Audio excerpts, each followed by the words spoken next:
cuando nosotros fuimos leyendo que la profe decía que hagamos un cuadro comparativo para ver si los requisitos, digo, claro, los requisitos de calidad eran iguales a lo de sistemas que lo de arquitectura, y comparando.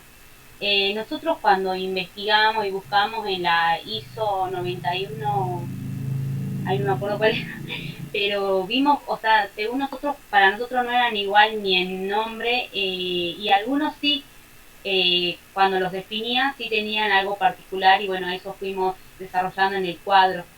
Pero también habíamos quedado con la duda porque en la última clase, que fue en junio, la profe había dado a entender que sí había un parecido tanto en los nombres, incluso una compañera también lo había dicho, que había en los nombres y las definiciones algunas eran iguales. Entonces, nuestra duda era por ahí, digamos. Sí, yo hice esa observación de lo que es su primer punto. Primero, no pusieron sobre los, si es que existía, si eran los mismos o no en los dos casos. Ustedes directamente tomaron para hacer ese cuadro comparativo, tomaron los atributos de calidad que nosotros le pasamos en un documento anexo, digamos. Sí, De ahí fueron completando. La idea era de que ustedes analicen esos atributos de calidad y ahí podían ir viendo cómo se definía tanto para arquitectura como para el sistema. Y es así como decís que hay algunos casos que se pueden interpretar como similares para los dos, ¿sí? Pero en otros son exclusivamente de la arquitectura. Por eso es que también ustedes vieron que fueron completando cosas y hay datos que no tienen, sí, bueno, porque no hacen referencia a lo mismo. Y sí, acá, por ejemplo, pusieron rendimiento y, bueno, ponen la parte de las transacciones y cómo tienen relación a lo que es el sistema, pero acá hicieron una aclaración como rendimientos para arquitectura y eficiencia para sistema.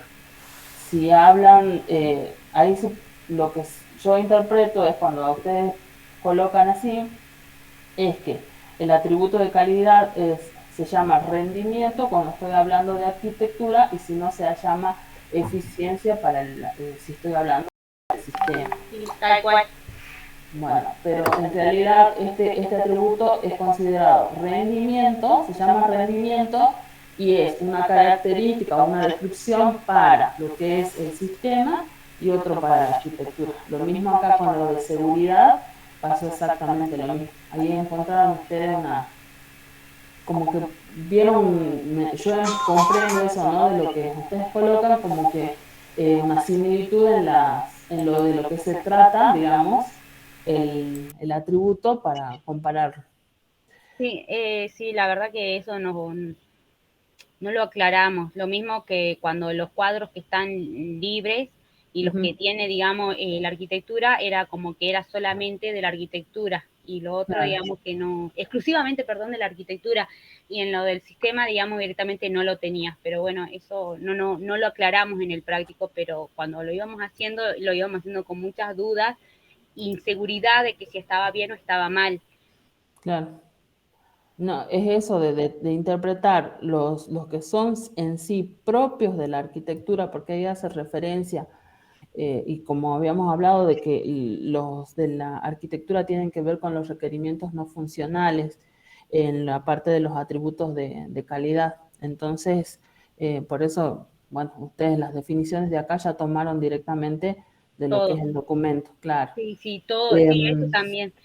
Eso, ah, profe, porque nosotros si tomábamos, o sea, yo lo debatí con mis compañeros, que si tomábamos solamente los requisitos no funcionales, era como que ninguno se parecía, o solamente el de portabilidad.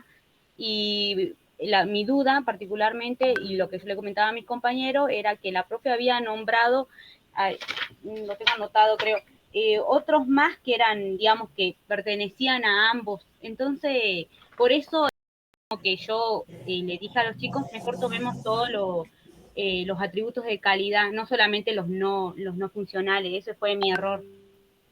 mm, A ver, yo voy a intervenir un poquito.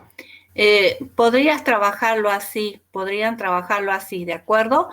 Pero, a ver, acá hay algunos que, como ustedes dicen, son propios de la arquitectura y otros que son propios de un sistema software, porque cuando hablamos de sistema nos estamos refiriendo al software. Pero el rendimiento tiene que ver tanto con la arquitectura como para el sistema, para el software. Sí. El tema acá es, por ejemplo, a ver, modificabilidad. Entonces, la modificabilidad es uno de los atributos más importantes para la arquitectura.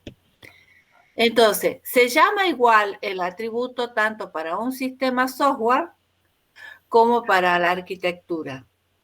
El nombre es el mismo, pero significa lo mismo porque ustedes ponen modificabilidad para la arquitectura, colocan, se refiere a la capacidad de realizar cambios en el sistema, en sus componentes o relaciones. ¿Estamos hablando de la capacidad de realizar cambios en el sistema o en la arquitectura? En la arquitectura. Ah, entonces está mal, ¿te das cuenta? Sí. Porque cuando lo ponen para el sistema, ustedes ponen, se refiere a los atributos que permiten medir el esfuerzo necesario para realizar modificaciones. ¿Qué es una modificación? Un cambio al software, ya sea por corrección o por incremento de funcionalidad. Pero también lo puedo modificar para sacar o quitar funcionalidad. ¿De acuerdo? Sí. Pero en la arquitectura me están colocando lo mismo, cambios en el sistema, modificar el sistema, y es la arquitectura. Okay. O sea, es cuando yo puedo modificar la arquitectura, ¿verdad? ¿Para qué? Para mejorarla. Para mejorar, no sé, la funcionalidad. Ahí sí puedo hablar. Realizo cambios en la arquitectura y esos cambios en la arquitectura luego se van a ver reflejados en el rendimiento, en la seguridad o en lo que sea, o porque estoy cambiando la plataforma. Bien, profe. ¿Explico? Entonces acá dice, ¿se refiere a la capacidad de realizar cambios en el sistema? No, en el sistema no, en la arquitectura. Y eso es lo que permite que la arquitectura sea la misma para sistemas que pertenecen al mismo dominio o que tengan, ¿cómo era? Mismo dominio, que tengan similar funcionalidad. ¿Ya? ¿Qué significa realizar cambios en la arquitectura? Si yo tengo una arquitectura con 4 capas y en cada capa coloqué distinta funcionalidad, significa que yo pueda modificar, quitar algo, algún módulo de una capa o agregarle una capa, ¿te das cuenta? Para aumentar el rendimiento o la funcionalidad de ese sistema. ¿Pero qué estoy modificando? La arquitectura. Sí. Y en este caso, si estoy agregando módulos, evidentemente estoy modificando la arquitectura, estoy agregando módulos, por lo cual voy a tener que agregar interfaces para que se puedan comunicar, pero a la vez estoy incrementando, aumentando, la funcionalidad del sistema. Pero acá el tema es, el atributo se llama modificabilidad, pero en un caso yo estoy cambiando cosas en la arquitectura. Si fuera una arquitectura cliente-servidor, estoy dando de baja un servidor, agregando clientes, cambiando el sistema de comunicación. No sé, le estoy agregando gigas a internet. O estoy, en vez de usar internet, que es una red, digamos así, estándar y más bien de tipo público, estoy haciendo una red propia de la empresa. Una red privada, una LAN, por ejemplo. ¿Te das cuenta? Por decir algo. Sí, profe. Sí, ahora sí. Y ahora, la reusabilidad es un atributo de la arquitectura. Sí, solamente de arquitectura. Junto con la modificabilidad, la reusabilidad es uno de los atributos más importantes de la arquitectura. ¿Ves? Ponen ahí los componentes del sistema, no, los componentes de la arquitectura o No, que la arquitectura sea reusable significa que pueda ser utilizada en el desarrollo de sistemas que tengan funcionalidad similar o de igual dominio. Pero el software tiene la característica de ser reusable. ¿Componentes de un sistema pueden ser reusables? Sí. Desarrollo basado en componentes, en donde yo reutilizo componentes software. Que se puede decir que los utilizo de caja negra o caja blanca, o sea, los reutilizo sin modificar absolutamente nada, o tomo el componente, le hago algún tipo de ajuste y lo reutilizo en otro sistema similar. Entonces, ¿cómo se diría? Atributo es propio de los sistemas y de la arquitectura. ¿Se llama igual? Sí. ¿Significa lo mismo? Más o menos, ¿te das cuenta? Eso es lo que estábamos pidiendo que ustedes hagan. Porque cuando se trabaja con arquitectura, sobre todo en la parte de investigación, ¿qué sucede? Si yo como investigador, y que es una de las líneas de cómo sería, de salida laboral de su título, no es salida laboral, ¿cómo sería? Tampoco son las competencias. Áreas de interés. Claro, o sea, en lo que ustedes se podrían dedicar con su título de licenciado es a la docencia, a la investigación, bueno, y al desarrollo de sistemas de información. Supongamos que como investigadores ustedes dicen, yo voy a desarrollar una nueva arquitectura para un dominio de sistemas que es nuevo. Entonces, si yo quiero desarrollar ese modelo y que se convierta en un patrón de arquitectura, sea una plantilla reutilizable para sistemas de un mismo dominio, no solo lo tengo que desarrollar, ya sea modificando algún patrón existente o generando un nuevo patrón, tengo que definir algunas cosas. Y entre esas cosas son cuáles son los atributos de ese patrón que estoy generando, de esa arquitectura que estoy desarrollando. Entonces, el problema es que cuando tengo que ver cuáles son los atributos de calidad que me permiten luego decir este patrón me sirve, este modelo de arquitectura me sirve o no para desarrollar este sistema que necesita soportar modificabilidad, reusabilidad, seguridad, protección, interoperabilidad. Resulta que los quiero definir, los quiero probar y no se puede porque los atributos como están definidos para un sistema software no se pueden probar en un modelo de arquitectura. ¿Y por qué? Porque significan cosas diferentes. Y eso lo digo por experiencia propia. Y en realidad ustedes para poder saber, comprender un poco más profundamente este tema, hay un libro que yo les dije que es el de Bassetol, que es sobre modelos de arquitectura. Y ellos hablan muy bien sobre estos atributos. Y no es algo fácil de comprender en primera instancia. Cuando uno se da cuenta que está en problema, cuando intenta crear casos de prueba o escenarios para probar si el atributo lo tiene el modelo de arquitectura y se encuentra con que no lo puede probar porque es un modelo de arquitectura, no es un software. Supongamos, testeabilidad, que es probar, hacer casos de prueba. Yo para probar un software, ¿con qué lo pruebo? Con datos, ¿verdad? Pruebo las interfaces, la funcionalidad mediante datos, pero yo ya sé qué es lo correcto que tiene que generar ese caso de prueba. ¿Y cómo pruebo si el modelo de arquitectura es correcto? ¿Lo pruebo con datos? Y no se puede. ¿Se dan cuenta? Díganme cómo, usando datos, van a probar el modelo de arquitectura. No se puede. El software sí, porque estoy probando funcionalidad o interfaces. Genero casos de prueba con datos y lo voy viendo. Pero díganme cómo hago con el modelo de arquitectura. Lo más fácil de probar en el modelo de arquitectura es la interoperabilidad, porque le cambio, no sé, el sistema operativo y veo si sigue funcionando el modelo. O le cambio la red de comunicaciones, o le cambio, depende de cómo esté generado ese modelo de arquitectura, le voy cambiando cosas. Pero si no, no se puede. Ahora me explico lo que tenían que hacer.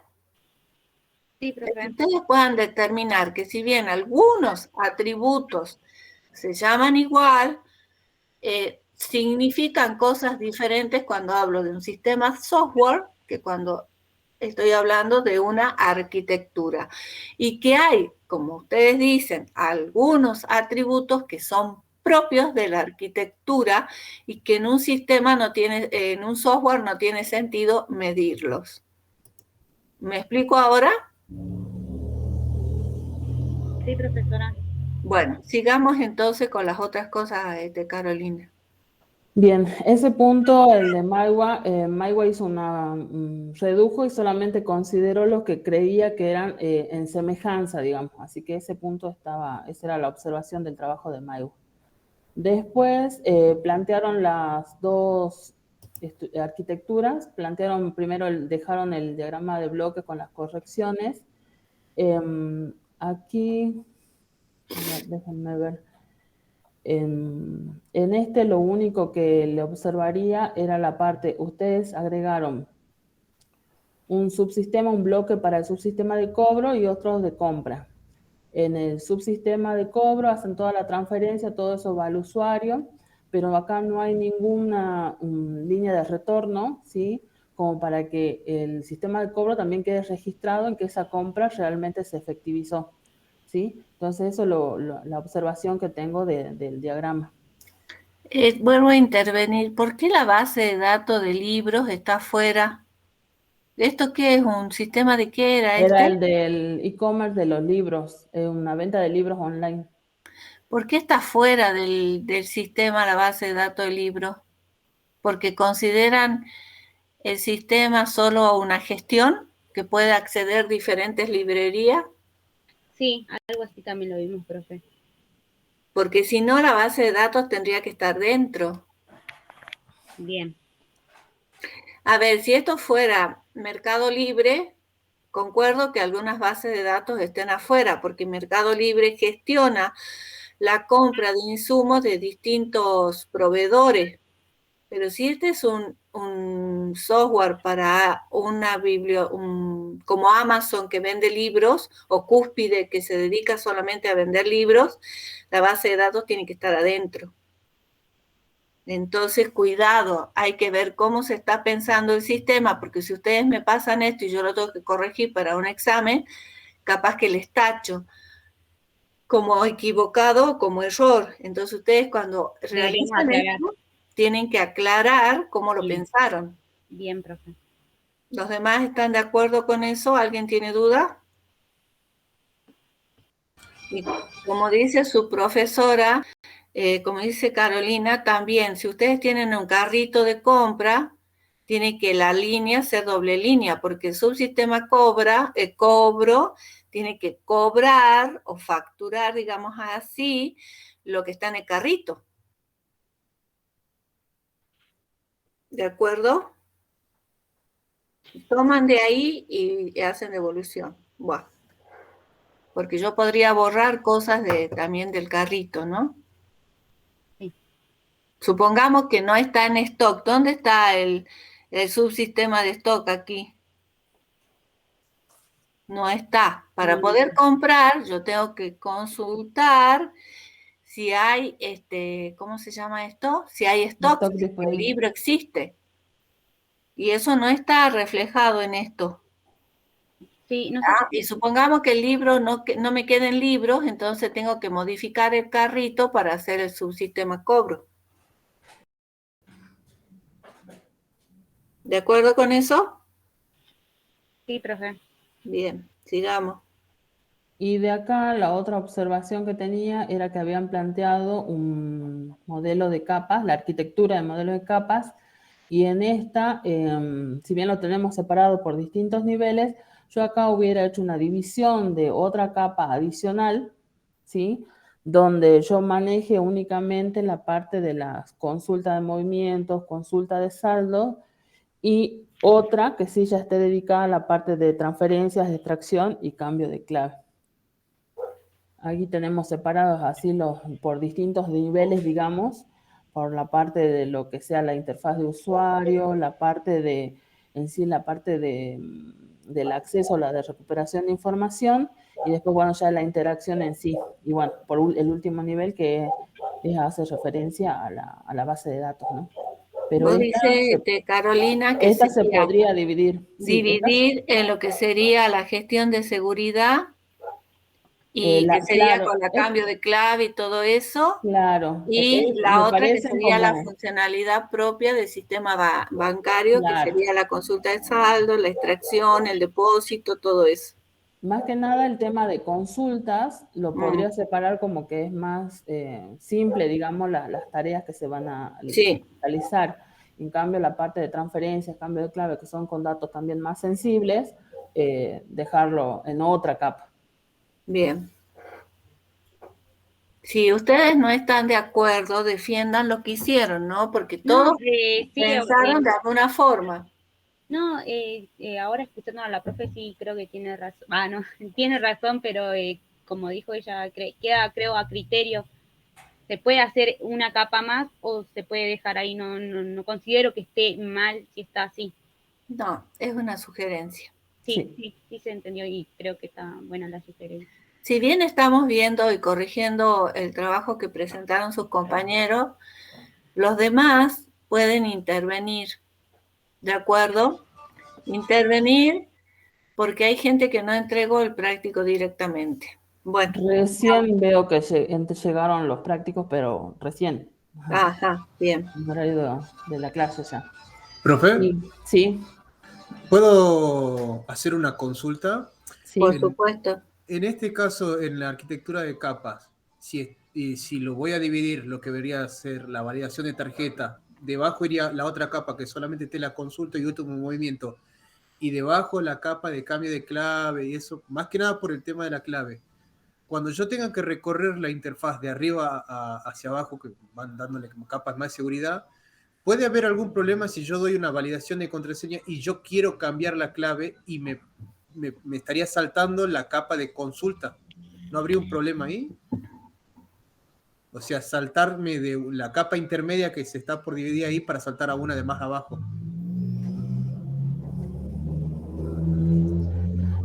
Bueno, si bien el modelo de capas dice que tiene que ser la comunicación de una capa a la siguiente, depende de qué patrones o qué estrategia utilices, podría llegar a saltarte una capa y poder hacer la conexión. Ahora vamos a ver justamente el ejemplo que les traje de modelo de capa. No se trabaja, digamos, de una capa a otra la comunicación, sino que se puede saltar una o dos capas. Pero para poder hacer eso se tiene que trabajar con patrones de diseño. Bien, bien, Profe, profe. ahí en el trabajo que nosotros hicimos, pusimos, por ejemplo, la capa de usuario, que es la interfaz, después la capa de seguridad, después la capa de negocio, donde están todas las funcionalidades, o sea, Sí. todos los módulos, y después más abajo, en el mismo nivel, separamos una capa de conexión que va a ir directamente a la base de datos de los bancos, y después la separamos en otra capa, que es la capa de extracción del dinero, que se manejaría prácticamente en el cajero. O sea, tenemos dos capas en el mismo nivel. ¿Estaría bien así? Dos funcionalidades en el mismo nivel, no dos capas en el mismo nivel. Ah, bien. Hablando de que cada nivel es una capa, no te comprendo lo que vos decís, Gómez. A ver, voy a ver qué Eh, en esto pusieron. Esto. Claro, claro, ve, él lo dividió en dos capas, pero en Sí, realidad no son se dos no se módulos o ve. dos funcionalidades en la misma capa. Sí, eso se puede hacer. Sí. Sí, se puede hacer, porque sería como que estos bloquecitos celestes vendrían a ser módulos de un subsistema. ¿Así lo estoy viendo más o menos o no? Sí, porque no.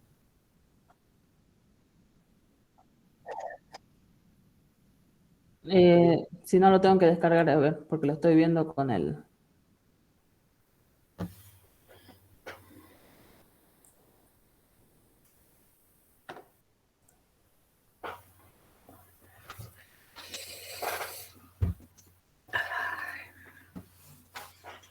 Claro, ahí sí se ve, ¿ves?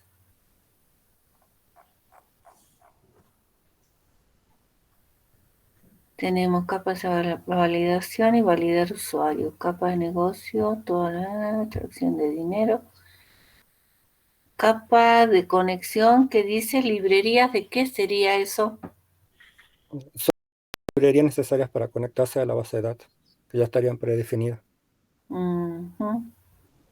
Y Bueno, la capa de extracción. Pero es que no tenés que poner una capa de conexión. Ah, por lo que vos decís que se consultan más, son entidades diferentes ya. sí, Capa de exactamente. extracción. Esa ya estaría prácticamente en el cajero. Sí, es que no son capas. Esa capa habría que ponerla. Es una sola capa que tiene dos funcionalidades.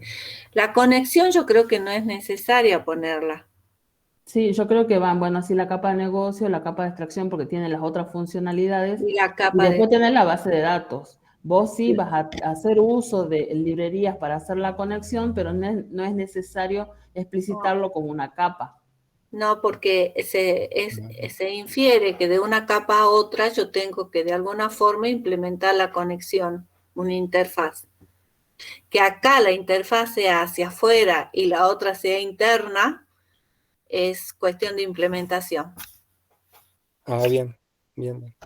¿Te No, das me había cuenta? guiado más por Y los tiene que ver detalles. esto con lo del flujo de control, porque entonces acá para poder salir afuera yo tendría que utilizar una RCP, una llamada a un procedimiento remoto. Claro, Me sí. parece, ¿te das cuenta? Yo no soy muy práctica en implementación, pero me da la idea, me sugiere eso. Yo no tengo que poner capa de conexión. Esto ya es cuestión de implementación, que la interfaz comunique dos capas que están en el mismo lugar o que la interfaz comunique capas o funcionalidades que están en servidores o lugares diferentes. ¿De acuerdo? Sí, profe. Bien. ¿Algo más? Por el trabajo de Maiwa era la consulta sobre cómo había planteado él su arquitectura. Si podría explicar un poquito lo de la arquitectura que él propone. Ah, sí, profe. Yo lo tomo al sistema de cajero como cliente servidor, justamente por el tema de que como un cliente se puede conectar a través del banco solamente simulando la situación de cajero automático, ese cajero automático es individual y como lo pueden ubicar en distintos puntos y todo conectado a la misma red, la única capa que atraviesa por todo ello, a diferencia de una por capa que también tranquilamente la pude haber planteado así, lo tomé de esa forma, más que todas las operaciones pasan sí o sí por el cajero automático y de eso va al banco. Y yo del banco, que me imagino, por supuesto debe ser un solo servidor, pero a la vez tiene sus subservidores, por así decirlo, tiene distintos servicios cada uno de ellos que A se ver, encargan de una Maiwa, tarea. sí comprendo lo que estás diciendo, pero esto está mal planteado. Dame un segundo que se me acaba la batería, que la coloco acá. Esto, así como lo planteaste, es así. Tenés distintos clientes que acceden, en este caso sería e-banking lo tuyo, porque si no, no tiene sentido, porque estoy comunicando. Lo que dice cajero automático sería la red, ¿de acuerdo? Sí, Entonces, tengo los clientes accediendo a distintos bancos, servidor, Banco Macro, servidor, Banco Galicia, servidor, Banco Patagonia. sí. Y esa forma de comunicación es entre un cliente a través de un sistema de comunicaciones con el servidor de un banco. Pero cuando trabajamos con cajero automático no es así.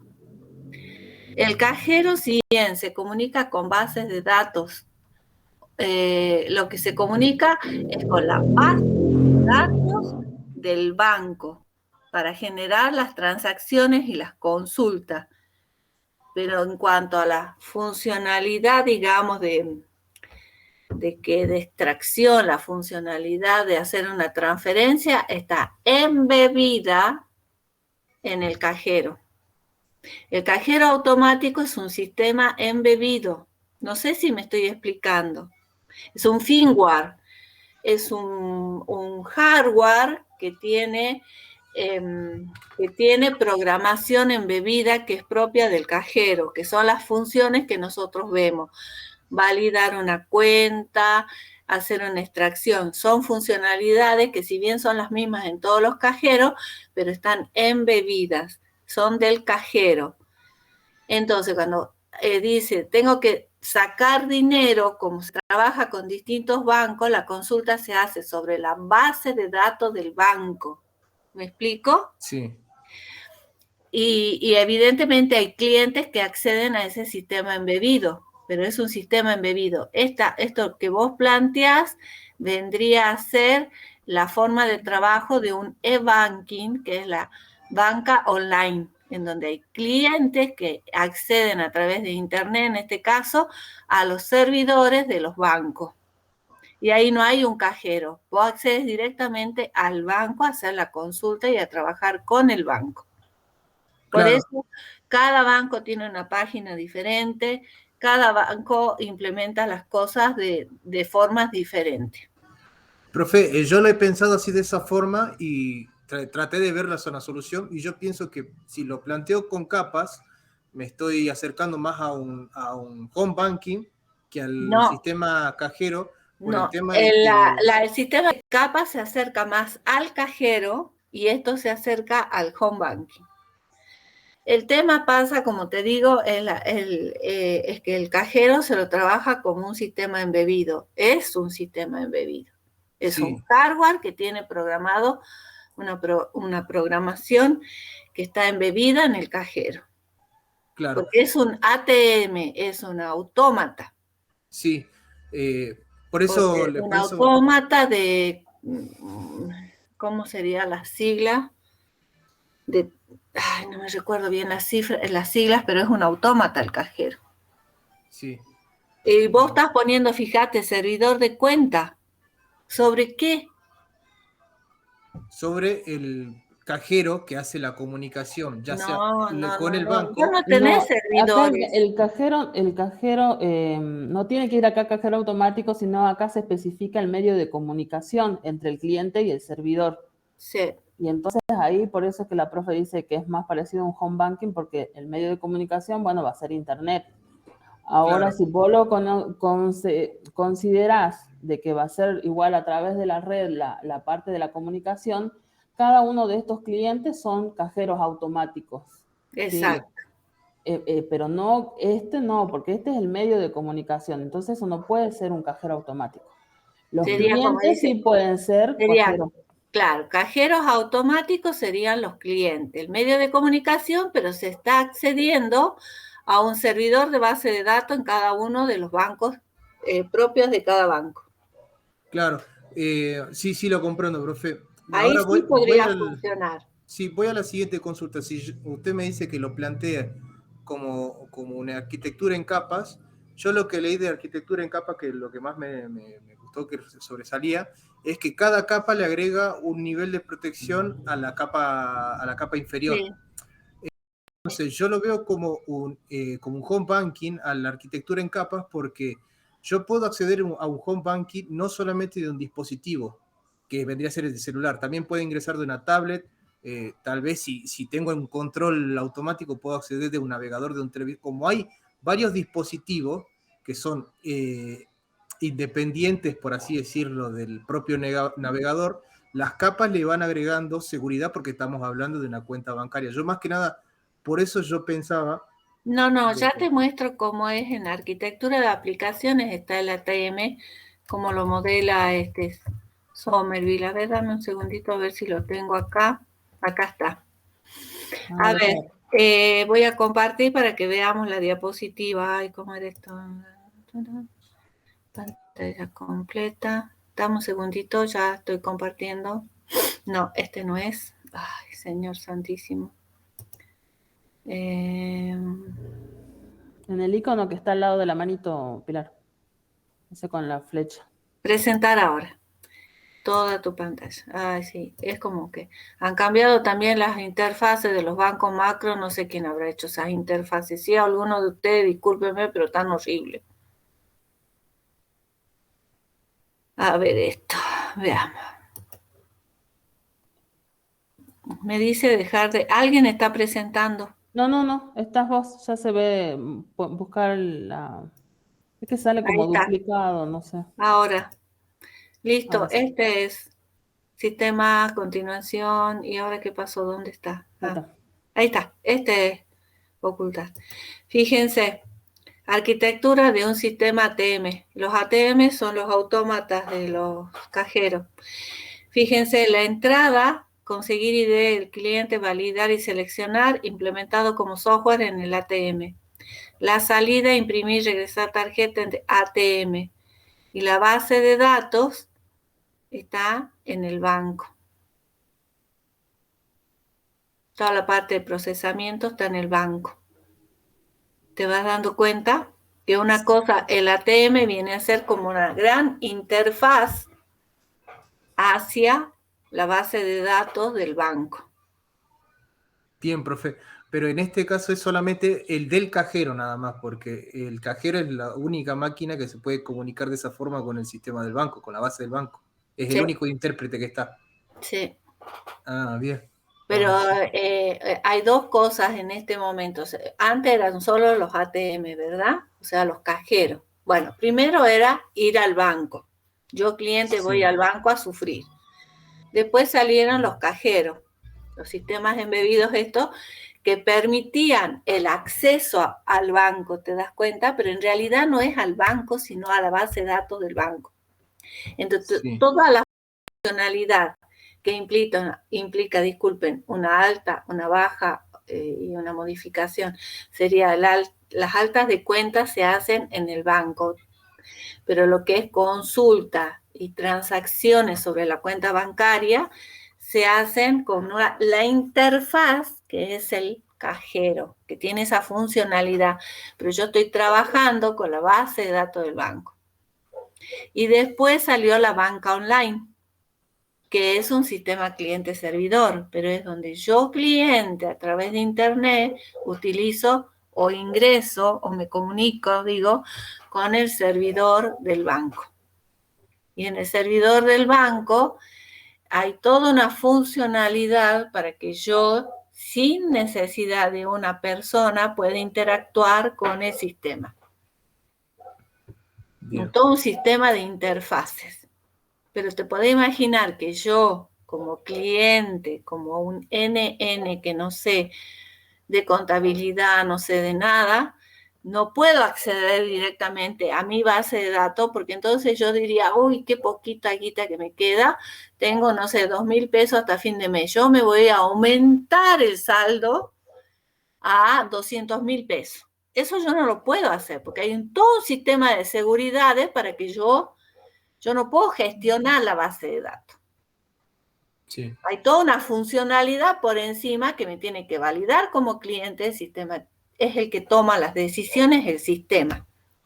Si yo puedo extraer, si no puedo extraer, si puedo hacer una transferencia, si no la puedo hacer. Yo no puedo acceder directamente a la base de datos. Tiene que estar protegida. Por eso es un sistema en capa. Son dos cosas diferentes. Vos estás queriendo tomar todo en un solo modelo y son como distintos sistemas que se van comunicando, que implementan funcionalidades. Bien, profe. Espero haberme explicado, porque si no, estamos fritos. No, sí, más que nada el del ATM me terminó de cerrar la idea más que nada. El ATM viene a ser como una gran interfaz, que es el sistema embebido, es una gran interfaz, porque en realidad no es una interfaz, sino son muchas interfaces con un sistema de navegación muy claro y bien hecho para que vos cliente, no te pierdas navegando en esas interfaces, que no tengan link muerto, ¿te das cuenta? Sí. Claro, Y, por eso, para ese claro, entonces, cuando salió el cajero, era el único intérprete que había para comunicarse con el banco sin entrar al banco. claro. Y Ah, luego bien. salió lo que es la banca online, en donde vos ya no interactúas con el cajero, vos interactúas con el servidor del banco. Y en el servidor del banco está la funcionalidad esa del cajero, esas interfaces que te permiten interactuar, pero que te dan acceso a funcionalidades. Vos no haces nada como cliente, como yo te digo, sobre la base de datos del banco, porque te Sí. podés imaginar lo que podés llegar a hacer, ¿no? Cada sí, le sumo 0 nomás.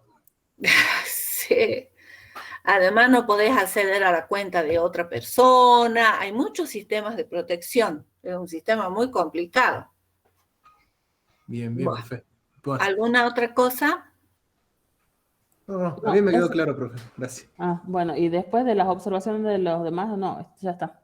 Bueno, los otros vamos a tener que esperar hasta la otra clase, ¿de acuerdo?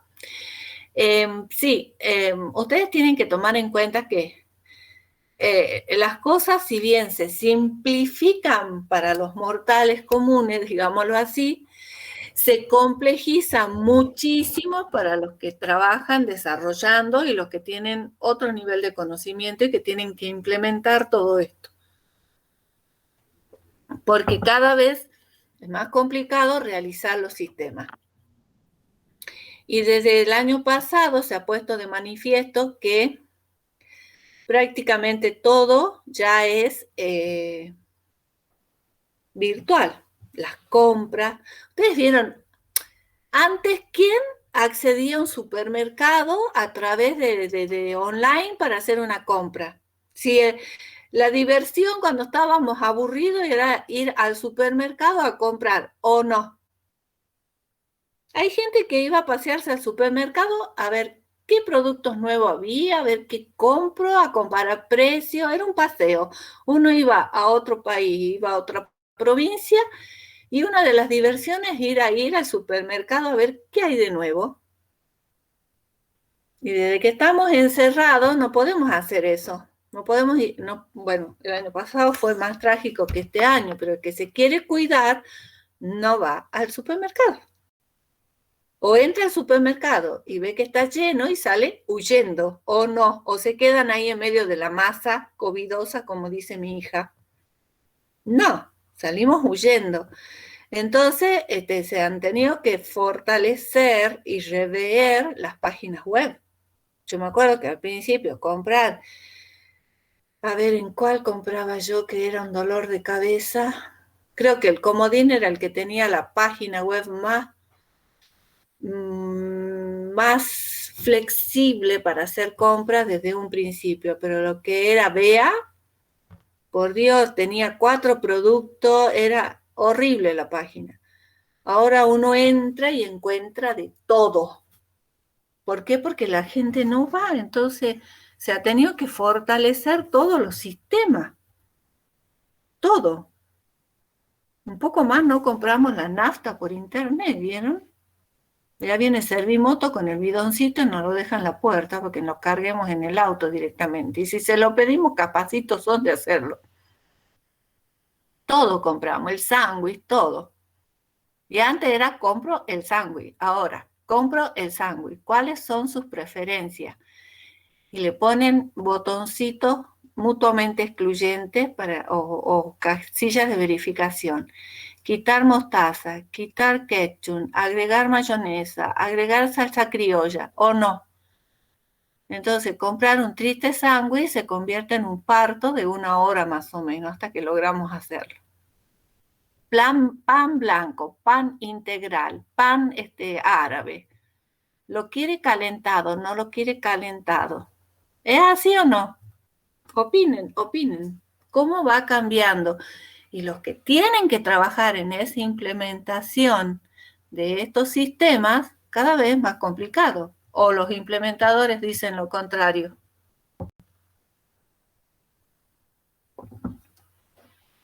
No sé si estoy hablándole al éter o a ustedes, la verdad, porque nadie coopera o me dejan hablar y divagar sola. A ver, Madrid, ¿qué implementa? ¿Es más fácil o más complicado? No digo difícil, digo complicado, más trabajoso.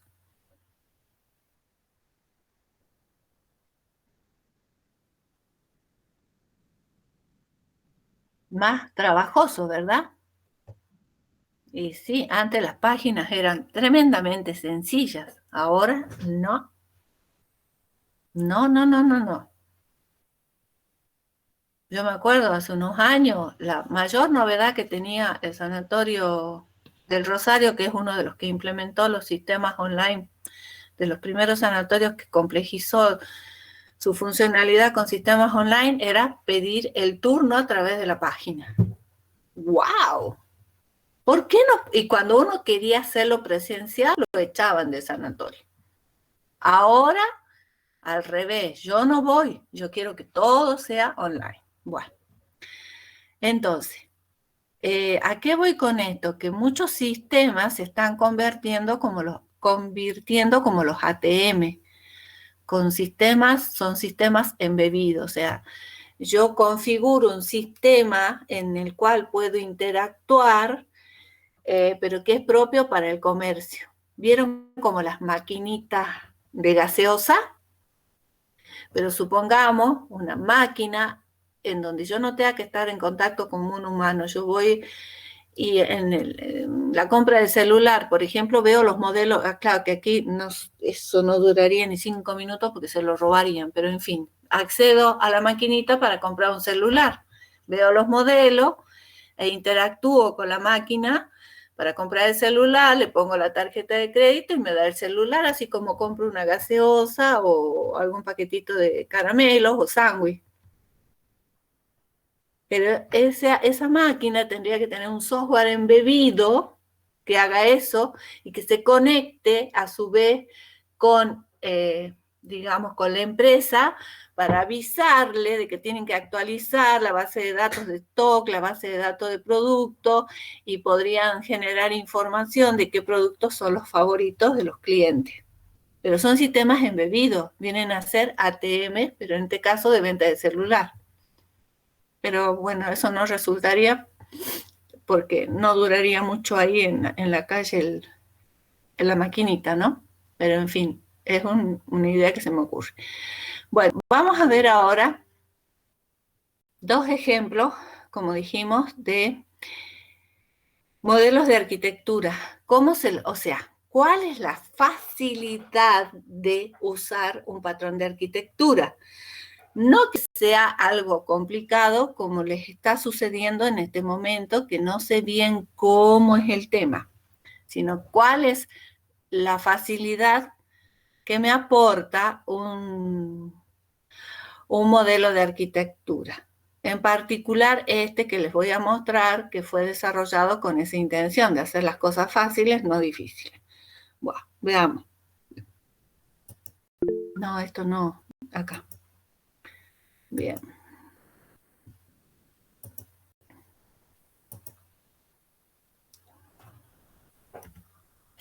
Ay, Dios, ¿cómo se hace? Ahí está. Ahora denme un segundito que ya les presento. Bueno, los que ya han visitado la asignatura van a ver de nuevo el mismo ejemplo, porque convengamos que no hay demasiados ejemplos para proporcionarles. Bueno, este modelo de arquitectura se llama MASCO y es un modelo de arquitectura para desarrollar aplicaciones sensibles al contexto, y que lo desarrolló este grupo de investigación de la Facultad de Ingeniería, y que es un modelo que tiene un derecho de propiedad intelectual y está incluso formalizado, ¿de acuerdo? Bueno, veamos. Primero es un modelo de arquitectura. Solamente se lo utiliza en aplicaciones de tipo sensibles al contexto. Una aplicación sensible al contexto es aquella aplicación que puede interpretar información del medio con el cual está interactuando y haciendo uso de esa información e interpretándola, puede llegar a modificar el entorno. ¿De acuerdo? ¿Cómo lo hace? Trabajando con lo que se denominan variables contextuales. Estas variables contextuales, si bien tienen que ver con variables físicas, como pueden ser temperatura, humedad, también pueden ser, puede ser información o otro tipo de variables como ubicación de algo. Determinar la ubicación de, por ejemplo, una impresora en un edificio y el sistema lo que va a proveer es el servicio de información hacia un usuario diciéndole en ese edificio dónde está la impresora más cercana para poder utilizarla. Bueno, entonces decimos, estas aplicaciones trabajan con información de contexto. Para las personas humanas, el contexto es absolutamente intuitivo. O sea, si sentimos que llueve, sabemos que debemos protegernos. Si para cruzar la calle, bueno, tenemos la ayuda de los semáforos, sino intuitivamente hemos aprendido desde niño a calcular la velocidad de un auto como para determinar si puedo llegar a cruzar la calle o no. ¿De acuerdo?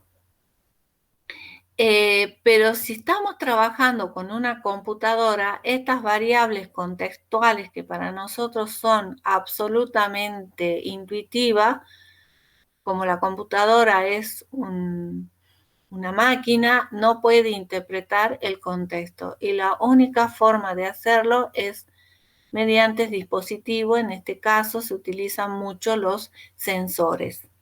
Sensores cuando estamos hablando de variables físicas. Y para modificar el contexto, trabajan con actuadores que son dispositivos que nos permiten modificar ese contexto. O sea, si a través de un sensor, un sistema que está tratando de mantener un sistema de climatización en un edificio, va a trabajar con lo que se llaman set point, o sea, cuál es el valor de temperatura adecuado en el edificio, serán 22, 24 grados. Entonces, a través de sensores va a estar corroborando que la temperatura no suba ni baje de esos valores que han sido considerados por un programador, por un humano, como aceptables. El criterio en este momento de lo que es aceptable lo vamos a pasar por alto. Entonces, si sube o baja la temperatura, realizará actuación. Utilizará un actuador, un dispositivo para hacer que la temperatura se eleve o baje. En el caso de bajar la temperatura, podrá poner en funcionamiento, activar en este caso, por ejemplo, ventiladores o un aire acondicionado, o hasta puede acceder a encender un motor que abra las ventanas permitiendo una ventilación natural que permita ventilar y adecuar la temperatura de una habitación, un edificio, lo que sea. Y si quiere incrementar la temperatura, cerrará, por ejemplo, la ventana. Pero el actuador no es la ventana, sino el motor que hace que la ventana se cierre. O activará o encenderá, las estufas. O un equipo de frío-calor. ¿De acuerdo? Bueno, entonces decimos que un sistema es sensible al contexto si puede extraer, interpretar y usar información de contexto y adaptar la funcionalidad a ese contexto que se está usando. Ejemplos de información contextual, como ven, no solo son variables físicas, sino que puede ser la identidad de un equipo, de una persona, información especial de un objeto, equipo o persona. ¿Qué es la información espacial? La ubicación, la orientación, la velocidad, la aceleración. Información temporal como hora, fecha, estación del año, información de ambiente, que son las variables físicas, temperatura, calidad de aire, nivel de luz o ruido, recursos que estén próximos a la ubicación de un usuario y la disponibilidad de recursos. Por ejemplo, un sistema de este tipo podría utilizar un sistema de un schedule, un sistema de horarios en la universidad, en donde yo puedo pedir información. Bueno, si esto fuera presencial, ¿no? ¿Está trabajando la profesora Galvez? Entonces el sistema diría, en esta franja horaria está trabajando la profesora Galvez en el aula 16, en el edificio nuevo, en el primer piso, aula 16, está dando práctica para la asignatura licenciatura en sistemas. Incluso si utilizáramos algún sistema de toma de asistencia automática usando tarjetas de tipo RFID, incluso el sistema me podría decir, en este momento de 50 estudiantes, hay presentes 12 estudiantes y está trabajando con esos chicos. Es un tipo de sistema Context Aware que ofrece información de ubicación, de información temporal y de recursos que están próximos. Y disponibilidad de recursos, porque también le puedo preguntar al sistema qué aulas están disponibles. Entonces me diría, en el aula 23 del tercer piso, el aula está sin uso en este momento. Se van dando cuenta de lo que estoy hablando, ¿no? El desafío para estos sistemas radica en la complejidad de capturar, representar y procesar estos datos que se llaman contextuales.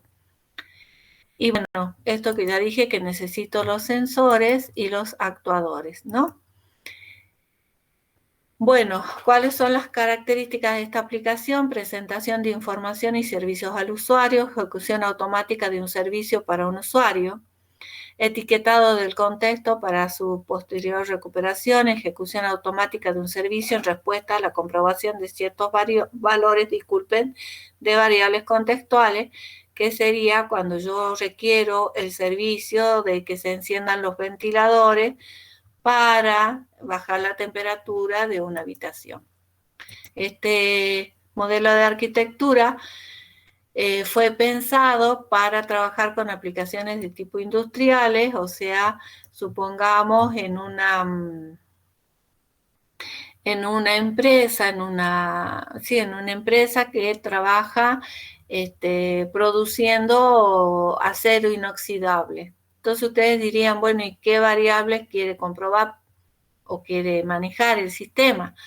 Principalmente el horno que funde el acero, que hay que comprobar, hay que mantener la temperatura adecuada.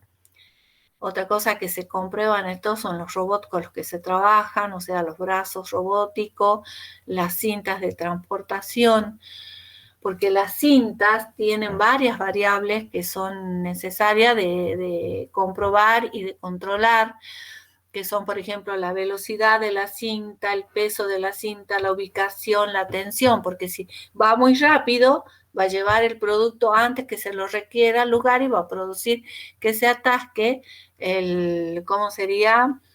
La fila por la cual la fila, digamos, por la cual se está la cinta, la producción automática, que es secuencial y va paso por paso, se va a atascar en algún punto. ¿Me explico lo que estoy hablando o no? ¿Están ahí, no? Sí, yo sí. Bien. Los chicos no Sí, sé. profe. Este modelo trabaja con más de una variable de contexto, con más de una entidad y más de un proceso, y permite que la aplicación sea transparente a los procesos de sensado. ¿Qué significa? Que si está trabajando con sensores, sea transparente, se implemente la transformación de datos para que la aplicación pueda trabajar. ¿Cómo desarrollo este tipo de aplicaciones usando este tipo de modelo de arquitectura? Tipo de modelo de arquitectura, no este. O sea, ¿cómo trabajaría yo con un patrón de arquitectura? Evidentemente, primero determino los requerimientos, o sea, las funciones que va a realizar la aplicación. Luego utilizo el modelo de arquitectura para realizar el diseño y luego lo implemento, utilizando un lenguaje orientado a objetos. ¿Por qué? Un lenguaje orientado a objetos específicamente, porque este modelo se creó utilizando objetos, ¿de acuerdo? Entonces, la única forma de poder trabajar es utilizando lenguaje orientado a objetos. Y este es el modelo que consta de 5 capas, ¿de acuerdo? Si bien está muy chiquito, ya vamos a ver más de cerca cada capa. Las capas van de abajo hacia arriba y la capa que no está aquí es la capa física. La capa física vendrían a ser los sensores y actuadores. Comienza, la primera es la Hardware Abstraction Layer, o sea, la capa de abstracción de hardware, en donde cada sensor y cada actuador está representada como una clase, como un objeto.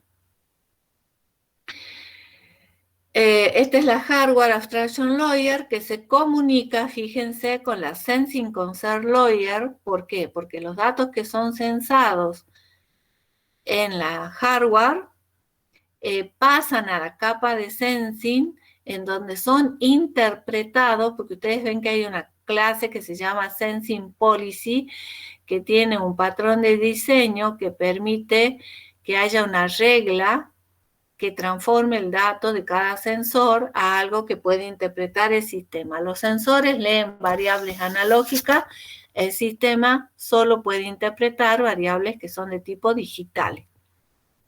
Pero fíjense que la capa Service Layer se puede comunicar directamente con la Hardware Abstraction Layer. ¿Por qué? Porque una vez que, fíjense cómo va esto.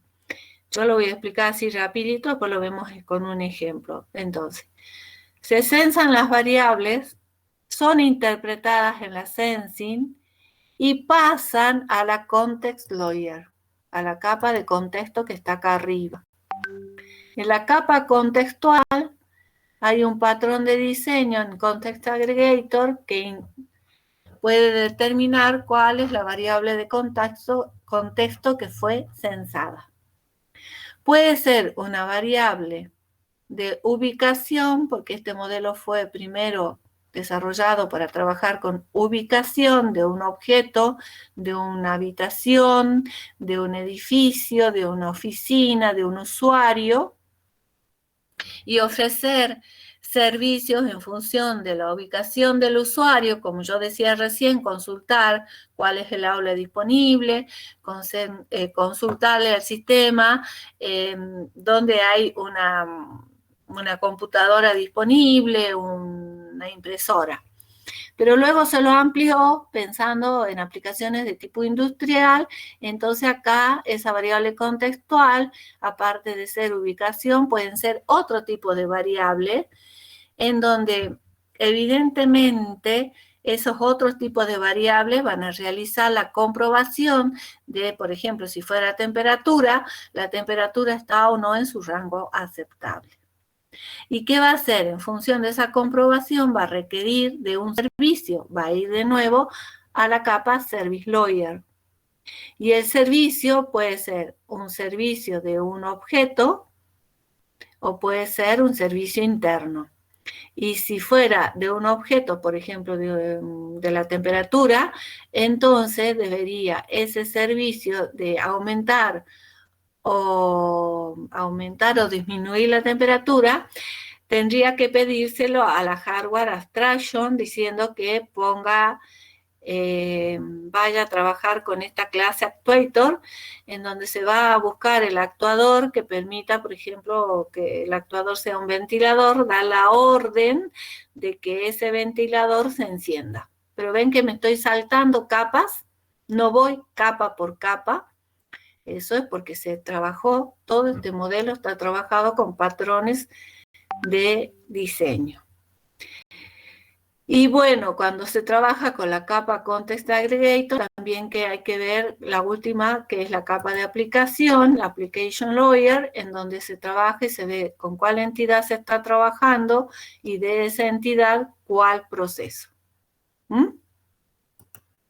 Entonces acá tenemos la Hardware Abstraction, en donde tengo que hacer las abstracciones de los hardware, en la clase Sensor, el Actuator, y está el eReport. Que es el que se comunica con la Sensing Concept. ¿Por qué hay acá una clase estado del actuador? Porque yo no puedo dar la orden de que se abra la ventana si la ventana ya está abierta.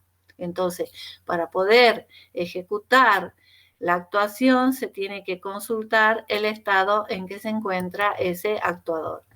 En la Sensing Concert, que es donde se realiza la transformación, dice, cada vez que una entidad cambia su posición o una variable de contexto ingresa un nuevo valor, situaciones que se reflejan en el objeto eReport, porque este está determinando qué es lo que está cambiando, cuál es la variable que está identificando, cuál es la variable que ingresa. Un objeto sensing es notificado. Sensing Concert abstrae las reglas de censado representadas por la Sensing Policy, la política de censado. El objeto Sensing Policy analiza el valor y si es necesario produce alguna transformación en los datos y posteriormente notifica a Context Aggregator. Porque si es una variable analógica, la tiene que transformar en digital para poder ser trabajada. Eso es lo que sucede. Y pues evidentemente esto se está logrando con patrones de diseño. Acá se aplicó una strategy. Bien, entonces vamos a la Context Lawyer. Y ustedes ven que acá está en Context Aggregator, que también tiene un patrón de diseño, determina cuál es la variable que ingresó y puede ser, como les dije, ubicación de un usuario, de un objeto, de una habitación, o pueden ser otras variables contextuales. Y pueden ser un usuario u otras entidades. Puede ser un robot o puede ser otra cosa. Que esté diciendo, ¿dónde está ubicado el brazo robótico que suelda la puerta del automóvil o lo que sea? ¿Se dan cuenta? Y esa capa, cuando son comprobadas, por ejemplo, acá es más fácil de ver, una variable de temperatura es comprobada y necesita un servicio, necesita que sea aumentada la temperatura, se comunica con la Service Lawyer que está antes de la Context. Y el servicio viene para un objeto o un servicio interno o un servicio del medio ambiente. Estos son ejemplos que luego vamos a ver que se cambian. Todo esto de conseguir una impresora o get temperature, o sea, conseguir la temperatura, esto se cambia luego. Y la Application Lawyer, en donde tenemos la entidad, o sea, identifico con qué entidad estoy trabajando y si esa entidad tiene distintos procesos, cuál de esos procesos se está trabajando. Bueno, veamos cómo se aplica en ejemplos para que ustedes vean cómo se trabaja de fácil con este modelo. Este es un primer acercamiento que se realizó, digamos que todas estas implementaciones las realizaron estudiantes. Los investigadores, los profesores desarrollaron la parte teórica. Aunque no parezca, es un robot. Y este robot está en su fase inicial. Este robot lo único que hacía era tener un movimiento de avance autónomo que le permitía desplazarse en una habitación esquivando obstáculos. Entonces el robot tiene 3 movimientos, adelante, atrás, derecha, izquierda, serían 4. Bueno. ¿Qué representan estos obstáculos? Son objetos con ubicación desconocida, o sea, tiene que determinar si adelante hay un obstáculo para esquivarlo en su avance. Eso es lo único que hacía en ese momento. Entonces, ¿cuáles eran las funciones? Que serían los requerimientos funcionales. Monitoreo. Usa sensores para detectar el entorno. Con el sensor le permite determinar si hay un objeto en su camino. tomar decisión basándose en lo que capta el sensor. Hay un objeto, ¿qué hago? ¿Voy a la izquierda, voy a la derecha o retrocedo? Controlar su movimiento operando los motores, los servomotores que permiten girar las ruedas. Los actuadores no son las ruedas, son los servomotores. E intercambiar información con el usuario. Era lo único que hacía en ese momento. Entonces, el sensor era un sonar que emitía un ping. Si había algo enfrente del robot, de Hublot, rebotaba ese sonido y con eso le permitía al software determinar. Hay un objeto y a qué distancia está. Con el retardo me permitía entonces obtener la distancia entre Hublot y el objeto. Hublot es el robot. Y con eso verificaba la ubicación entre el robot y el objeto. Y una vez que tenía eso, realizaba la actuación que eran los movimientos evasivos, o sea, utilizar los servomotores para que el robot pudiera esquivar. Bien, entonces, esta es la clase, esta es la capa, disculpen, la hardware abstraction del modelo, en donde teníamos la clase IR-Port, actuator y sensor. Y acá faltaría el estado del actuador, ¿no? Y así es cuando yo voy modelando ya el sistema este. Entonces, fíjense, sensor tengo el sonar, que ya lo vimos, y uno que no está aquí en este modelo, que es la webcam, que permite la interacción del usuario con el robot, ver qué está haciendo, por dónde va. Son los dos sensores que tiene. Ya está esta clase instanciada para esto. Y el actuador son los servomotores de las ruedas. Y tiene una clase estado para ver si estos servomotores están activados, encendidos o apagados. Entonces, ustedes ven cómo esto se modifica para agregar la funcionalidad que yo estoy requiriendo. Eso es lo que cambió. Esta es la Context Lawyer, porque me estoy saltando la clase Sensing Concert. ¿Por qué? Porque en la Sensing solamente se transforman los datos. De acuerdo, en este caso, el sonar determina una distancia, que es un valor que debe ser transformado a digital. Entonces, una vez que pasa por esa transformación, va a la Context Aggregator. ¿Verdad? Entonces, todo lo que está acá, another variable 1, variable 2, ya no es tanto así. Yo necesito la ubicación, location, localización. Esta es la misma clase. ¿De qué? ¿De un usuario o de otra entidad? De otra entidad, que es la ubicación del robot. Y el tipo de localización. Y eso se va a comunicar con esta clase context. Y las variables son la distancia a la que está el objeto y los grados hacia los que se debe mover el robot para evadir el objeto. Entonces, todas las otras clases que uno ve acá no se las utiliza. Y listo.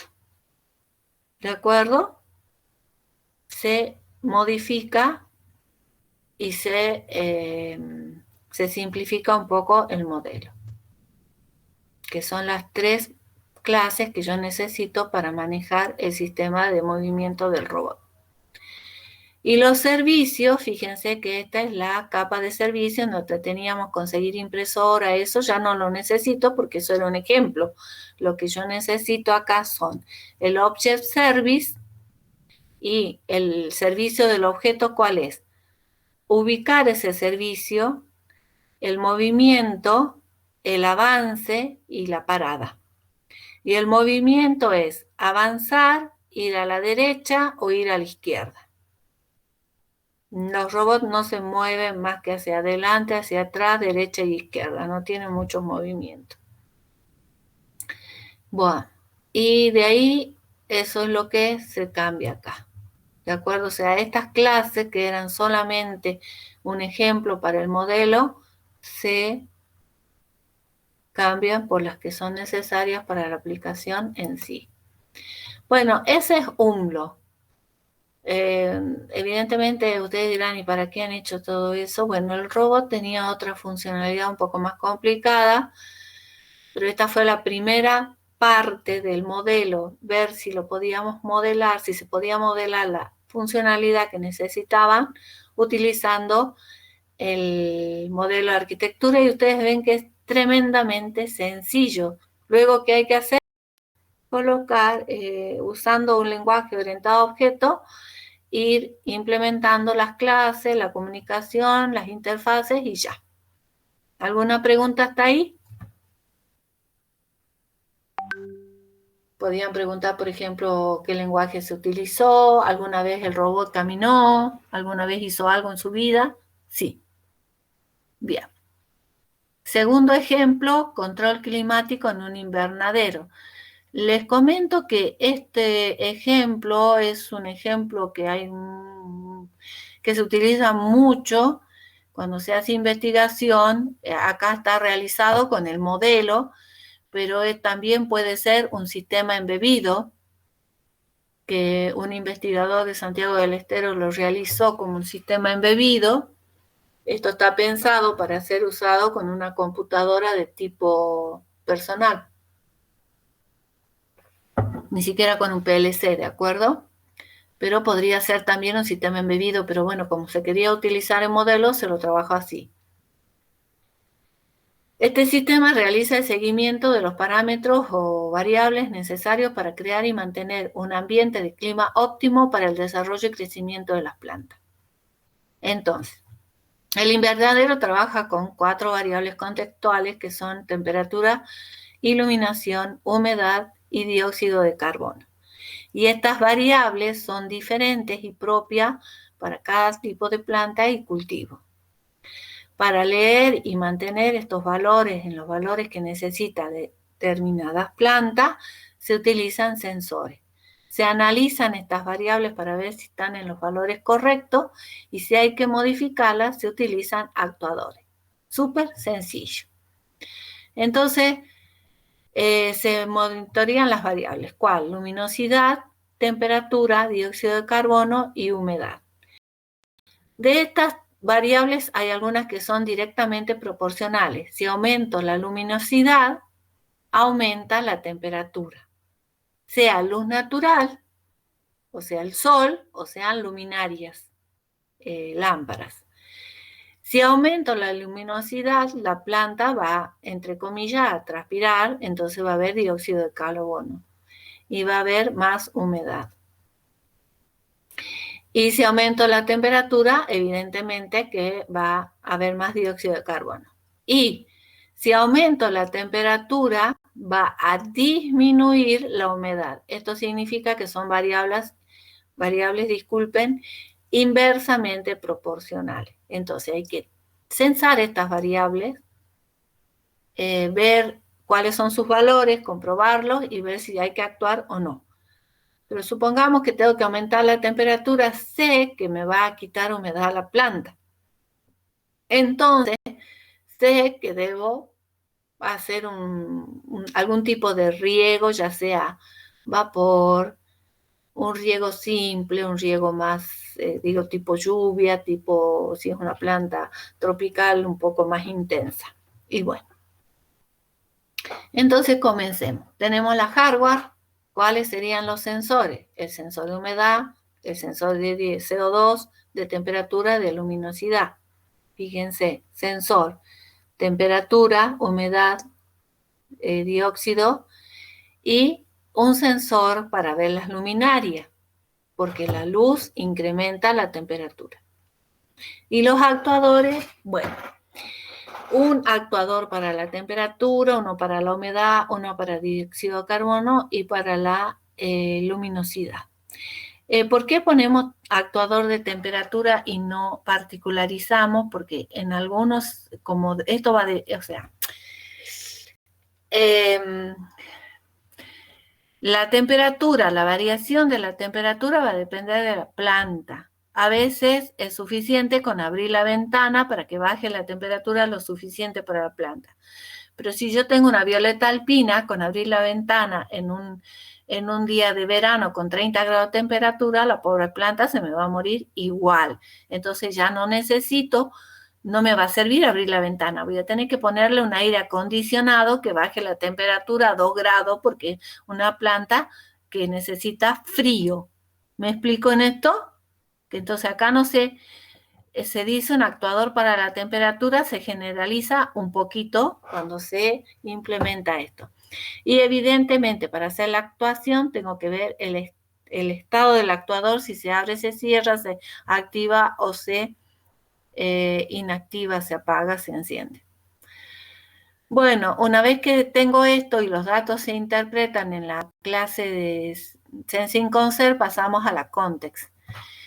Aquí se especifican las políticas para convertir los datos obtenidos por los sensores a datos que pueden ser procesados y entendidos para la toma de decisiones. Esta clase no conoce el momento en que son monitoreadas los valores, o sea, son leídos los valores, sino que la hardware abstraction envía la notificación en cuanto los valores son monitoreados. Esto se realiza en el mismo momento para las 4 variables para garantizar la evaluación conjunta de la condición del ambiente. Una vez realizada la transformación, se notifica a Context Aggregator de Context Lawyer. Entonces, acá tenemos, esta es la sensing, ¿de acuerdo? O sea, acá está, para cada variable de contexto, tengo un algoritmo que transforma el valor. Eso es lo que hace la sensing policy. Y, bueno, de ahí pasamos a la context. Bueno, seguimos con la context porque estábamos con la context. Una vez realizada la transformación de los valores, se notifica a la clase context aggregator, ¿verdad? Aquí se realiza la decisión sobre cuál es la variable de contexto sobre la que se va a invocar la petición de servicio, dejando la decisión de esos servicios a la capa service. En esta capa se verifica individualmente si los valores de cada una de las variables se encuentran en sus valores de referencia o los set points, que es lo mismo, ¿no? Con el uso de patrones de diseño se combinan las variables y se verifica el contexto. O sea, las variables como son directamente proporcionales e inversamente proporcionales, hay que ver cómo es la combinación. Y además, puede haber diferentes tipos de contextos, que son un contexto completo anómalo, entonces, que es el caso más crítico. ¿Qué significa esto? Que todas las variables contextuales, las 4 variables, están fuera de sus parámetros normales. Un contexto único, en donde una sola variable tiene valores anómalos. Entonces hay que ver qué servicio voy a invocar para que se corrijan. Un contexto opuesto, cuando las variables temperatura y humedad, que son inversamente proporcionales, tienen valores anómalos. La corrección, entonces, va a implicar que debe encontrarse un equilibrio entre estos dos valores opuestos.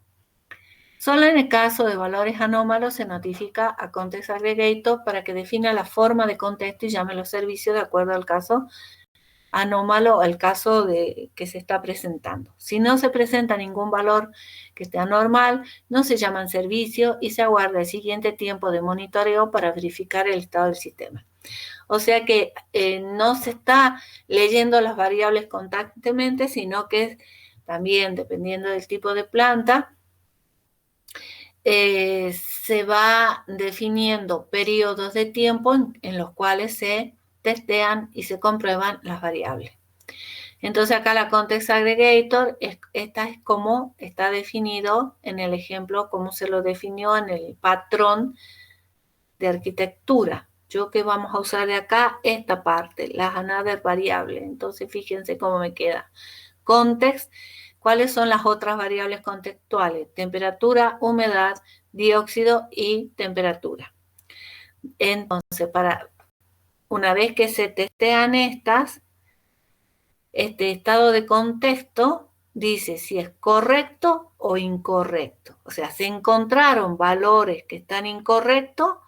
Sí, entonces hay que cambiar el estado y hay que notificar. No hay valores, estos son todos correctos, bueno, queda así.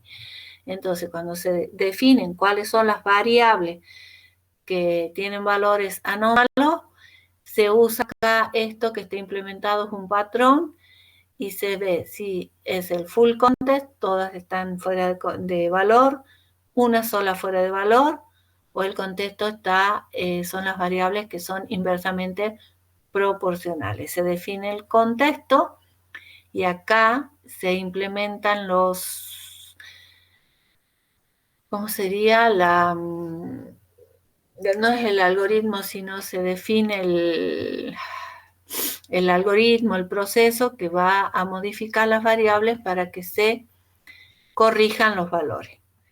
Y de ahí se va a notificar a la capa de servicio. Entonces, en la capa de servicio, que es la de abajo, la tercera, la context es la cuarta, se produce el proceso de decisión sobre qué servicio debe solicitarse en base a la decisión que se tomó acá. Acá en esta zona, con un patrón que se llama Shafir, se está trabajando acá para definir el contexto y cómo se lo va a trabajar. Bueno, ¿cómo la decisión del servicio? Es en base a la variable de contexto con mayor prioridad, porque las variables, disculpen, tienen un valor de prioridad una sobre otra, que posee valores anómalos, ya que la relación de dependencia garantiza que alterar una variable de contexto altera la restante. Por ejemplo, entre la temperatura y la luminosidad, ¿cuál es la más importante? ¿Cuál tiene mayor prioridad? A ver, Madrid. ¿Qué significa? Entre temperatura y luminosidad, ¿cuál es la variable que tiene mayor prioridad? Significa que modificando esa variable se va a modificar automáticamente la otra.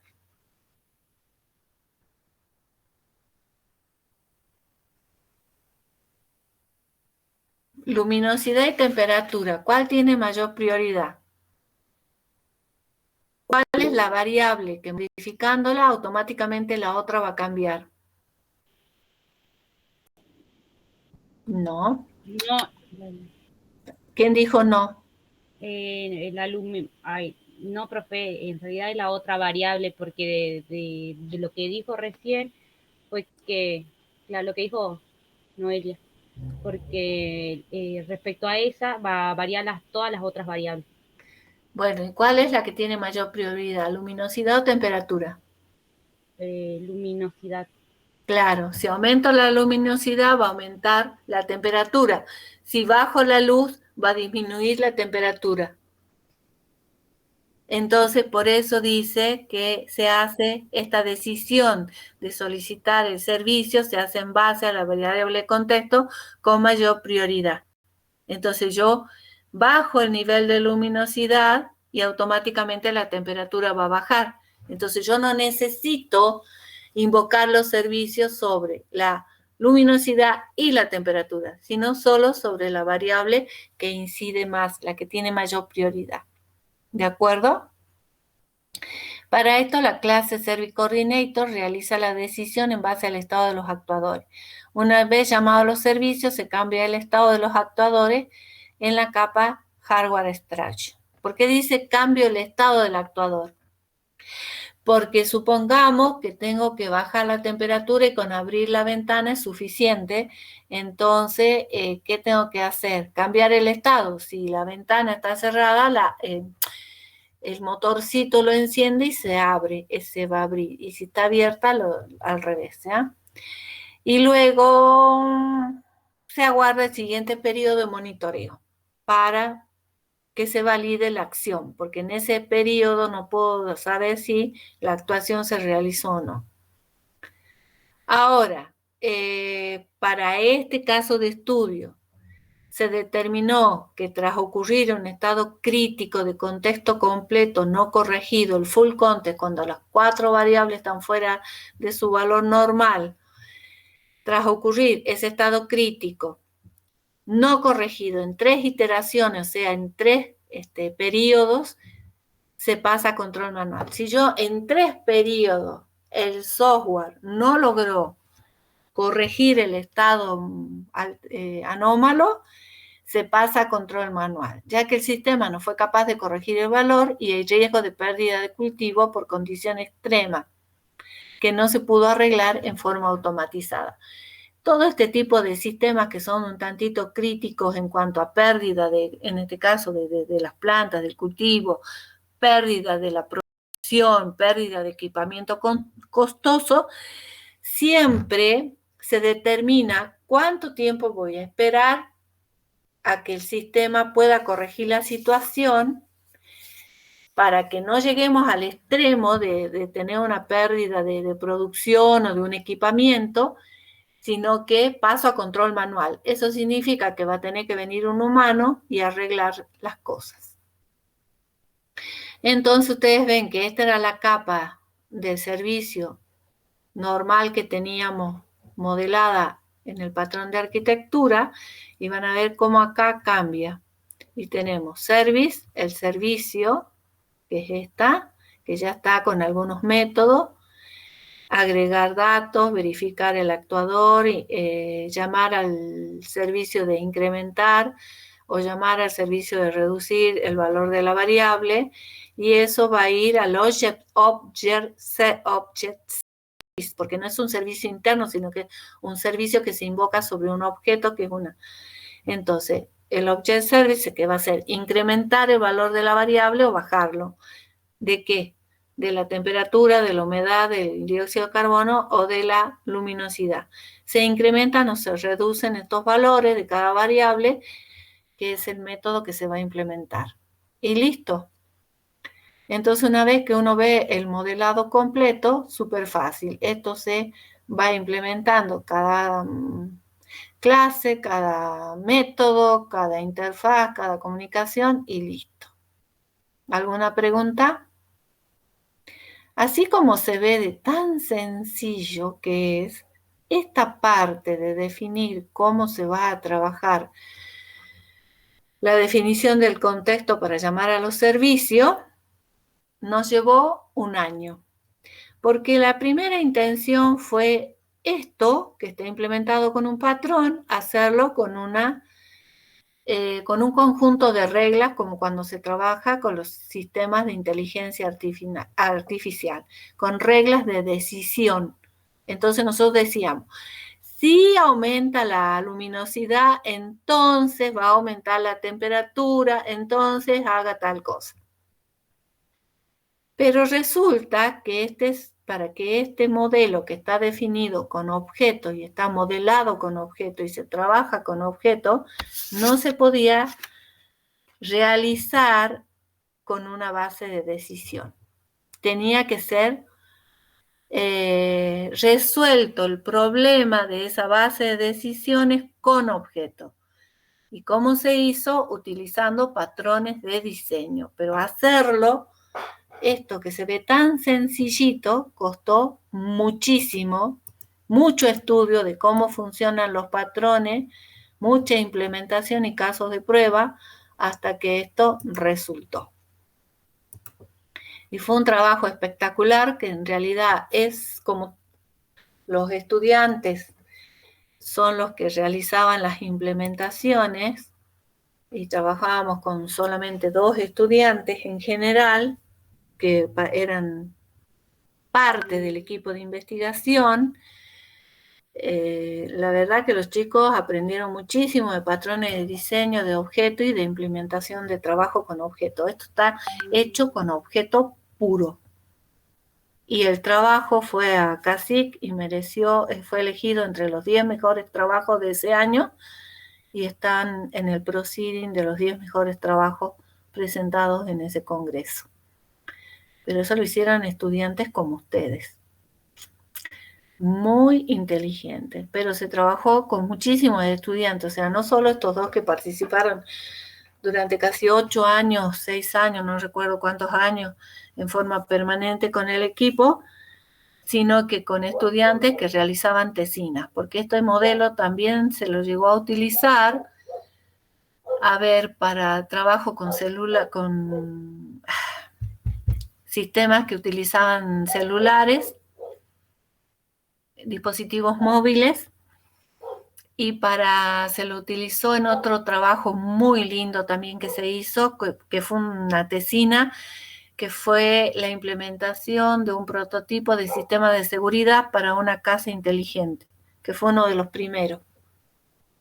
Entonces, cuando se interpretaba el servicio ahí en la capa sensing, el problema fue, si yo envío un mensaje o la casa me envía un mensaje a mi usuario a través del celular de que se rompió una ventana, lo cual significa que hay una intromisión en la vivienda, el sistema tenía que interpretar el mensaje para poderlo transmitir al usuario, porque en realidad la rotura de una ventana significa que un sensor cambia de estado de 0 a 1, entonces si está en positivo es que algo ocurrió, pero eso se tenía que transformar en un mensaje de texto o de voz, y eso tenía que enviarse a un celular, y el usuario tenía que poder leerlo o escucharlo.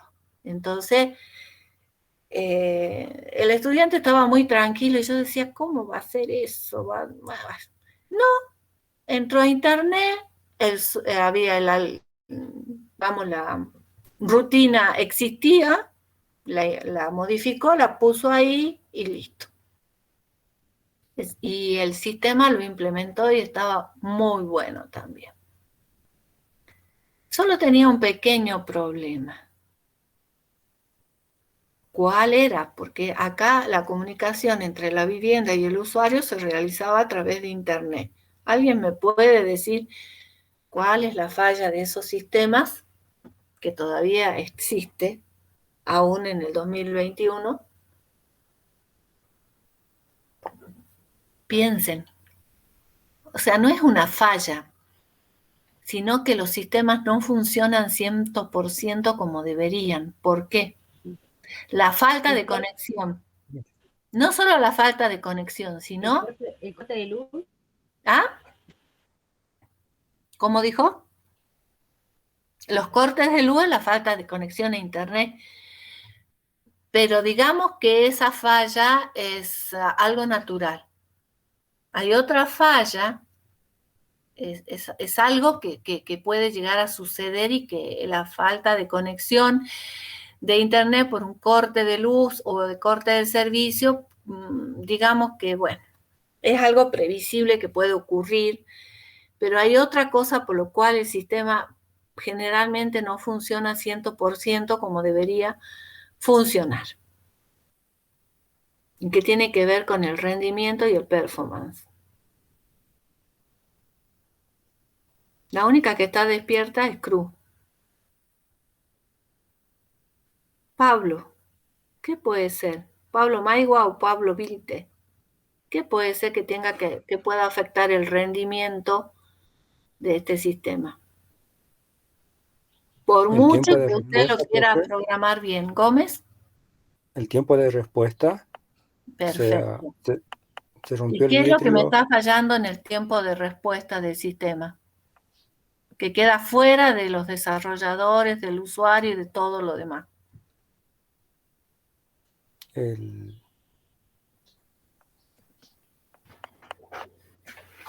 hardware. ¿Nadie sabe? La velocidad de internet. El internet es lo que es el escollo en estos sistemas. No sabemos cuándo va a salir el mensaje, no sabemos cuándo va a llegar el mensaje. Y en algunos casos ni siquiera sabemos si va a llegar el mensaje. ¿O nunca les pasó que llegaron a su casa y le dice, te mandé como 5 mensajes y no me contestaste ninguno? ¿Trajiste los huevos? Bueno, yo no sé. ¿Nunca les pasó eso? ¿Jamás? Sí, un montón de veces, profe. ¿Sí? Y eso tiene que ver con el funcionamiento de Internet. Y eso no lo podemos manejar. Como desarrolladores no lo podemos manejar. Porque este sistema, así como está construido con este modelo, funciona súper rápido. El rendimiento, la disponibilidad, la seguridad, todos esos atributos se comprobaron y funciona fantástico. Es interoperable, reusable, tiene todas las ventajas que ustedes puedan ver.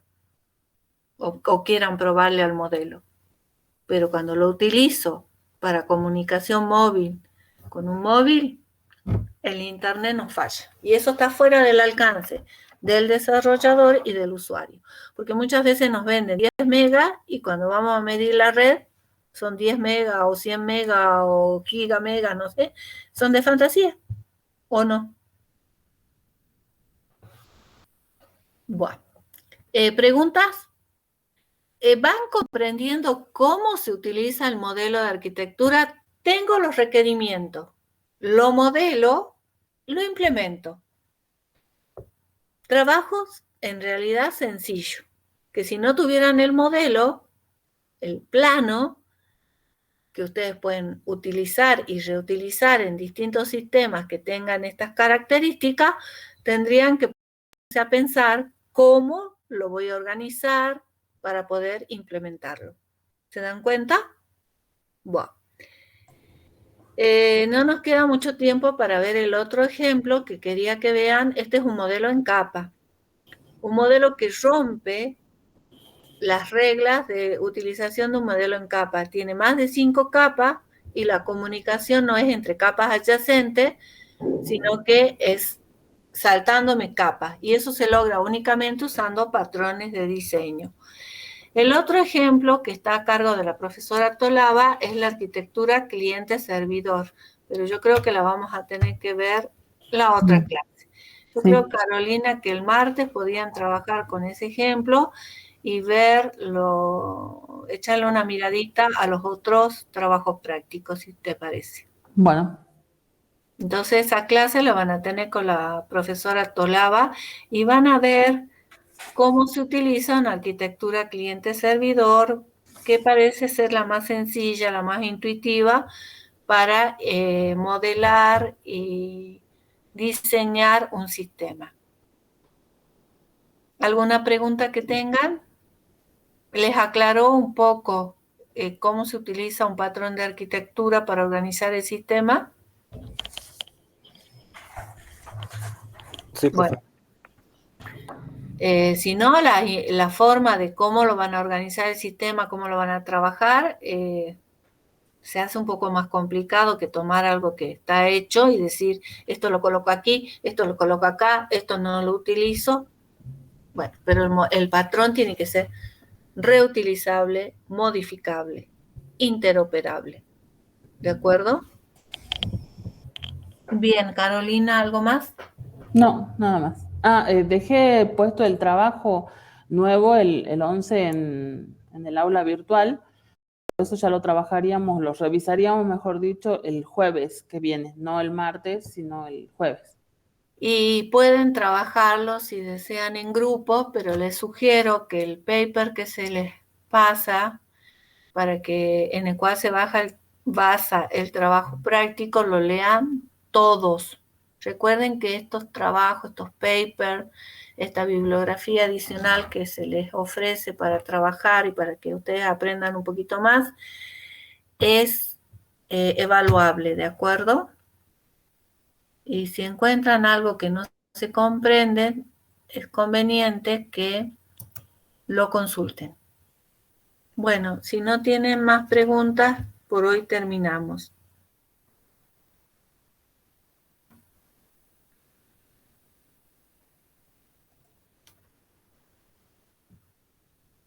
Bueno, si terminamos, se pueden retirar. Hasta luego, profe. Hasta luego, Claudia. Hasta luego.